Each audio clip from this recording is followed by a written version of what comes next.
नमस्कार मंडळी, तुमचं सोनाली कुकिंग या यूट्यूब चॅनलवरती स्वागत आहे। तर मंडळी, आज बनवूया चटपटीत 2 वर्षापर्यंत टिकणारे कैरीचे लोणचे। तर चला पटकन ही रेसिपी चालू करूया।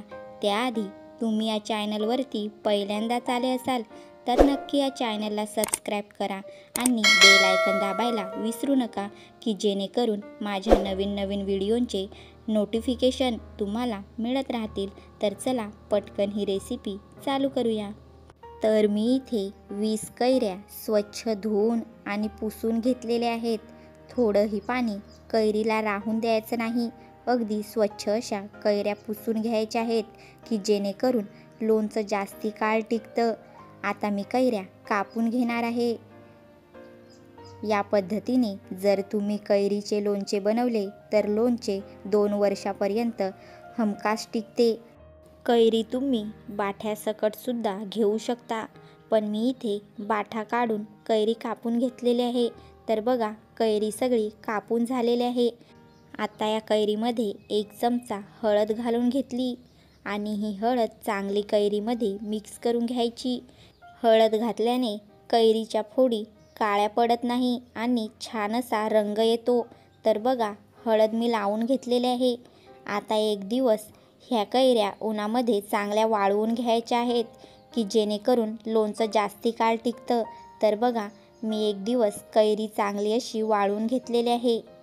आता लोणचं बनवण्यासाठी मसाला तयार करून घेऊया। त्यासाठी एका कढईमध्ये 1 वाटी मोहऱ्या घालून घेतल्या। मोहऱ्या तडतडेपर्यंत भाजून घ्यायच्या आहेत।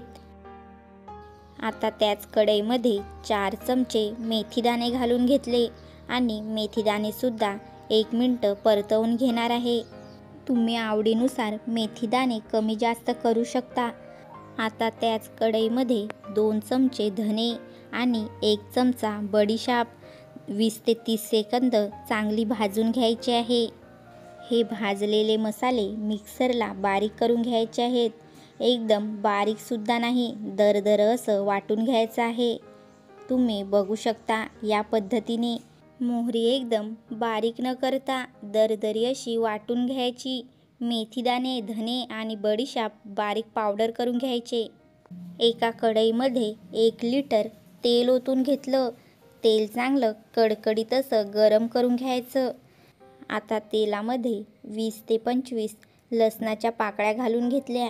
लसणाच्या पाकळ्या लालसर होईपर्यंत तेलामध्ये परतवून घ्यायच्या। लसूण घातल्याने लोणचं आणखीनच चवदार लागतं।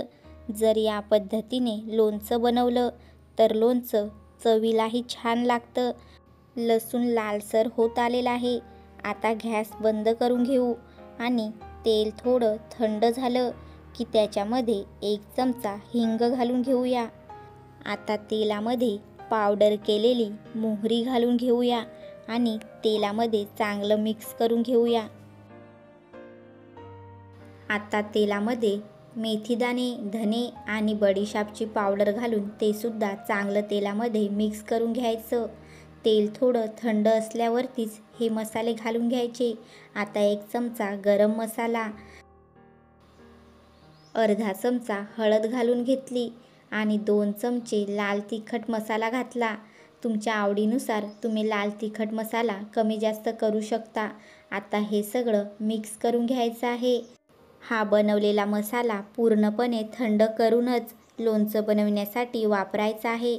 इकडे मसाला थंड होत आहे, तोपर्यंत कैरीमध्ये दुसरे मसाले घालून घेऊया। इथे मी अर्धा किलो मोठं मीठ मिक्सरला बारीक करून घेतलेलं आहे, ते घालून घेणार आहे। तुम्ही बारीक मीठसुद्धा घालू शकता आणि विकतरी लोणचा मसाला घालून घेणार आहे। मी इथे 100 ग्रॅमचं पॅकेट वापरलेलं आहे। आता हे सगळं चांगलं असं फोडींमध्ये मिक्स करून घ्यायचं। या पद्धतीने तुम्ही नक्की एकदा लोणचं बनवून खाऊन तर बघा, तुम्हाला नक्कीच आवडेल आणि दरवर्षी याच पद्धतीने तुम्ही लोणचं बनवाल। आता सगळं मिक्स करून घेतलं आणि आपला मसालासुद्धा थंड झालेला आहे। आता हा मसाला आपण कैऱ्यांमध्ये घालून घेऊया आणि सगळं चांगलं असं मिक्स करून घेऊया। हे लोणचं चवीला जितकं छान लागतं, चटपटीत लागतं, तितकंच जास्ती काळसुद्धा हे लोणचं टिकतं. वर्ष 2 वर्षापर्यंत हे लोणचं चांगलं टिकून राहतं. बनवलेला सगळा मसाला मी कैरीमध्ये मिक्स करून घेणार आहे. मीठ थोडं जास्तीच घालायचं, जेणेकरून लोणचं जास्ती काळ टिकतं. तर बघा, सगळा मसाला मी कैरीमध्ये चांगला असा मिक्स करून घेतलेला आहे आणि आपलं कैरीचं चटपटीत चटकदार लोणचं बनून तयार झालेलं आहे. तर तुम्हाला कशी वाटली ही रेसिपी नक्की मला कमेंट करून सांगा.